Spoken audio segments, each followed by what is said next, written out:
খালি তুমি সামাল দিতে পারবে না দেখে দুজন বিয়ে করো না, করতে হবে।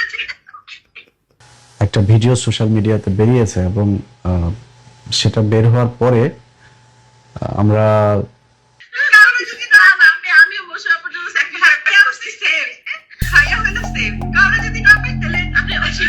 শাবনূর মৌসুমীর সম্পূর্ণ ভিডিও কল দেখাবো একটু পরেই। তার আগে বলি, সালমান শাহের স্ত্রী সামিরা এবার অবাক করার মতো কিছু তথ্য দিলেন। তার কাছে আমরা জানতে চাই, আপনি তো সালমান শাহের মা নীলা চৌধুরীর পরিবারের বড় সন্তানের পুত্রবধূ। আমরা প্রথম থেকেই দেখে আসছি নীলা চৌধুরী আপনাকে দোষ দিয়ে আসছে। বড় ছেলের বউয়ের প্রতি কেন তার এত রাগ?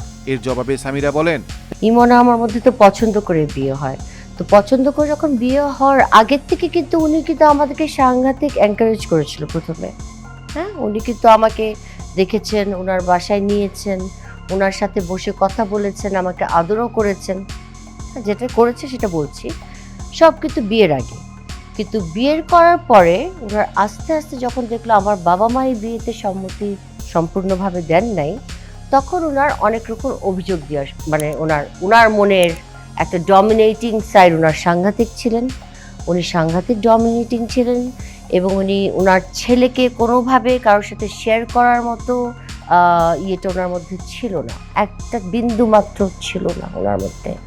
আর আরেকটা যেটা ছিল এখানে ইমনের ব্যাপারটা, ইমন আবার মার মতোই ইকুয়ালি স্ট্রং এবং ইকুয়ালি স্টেবল। সামিরা আরও বলেন, আমার প্রতি নীলা চৌধুরীর সমস্ত আদর ভালোবাসা ছিল বিয়ের আগে, কিন্তু আমার বিয়ের পর সেই আদর ভালোবাসা আর ছিল না।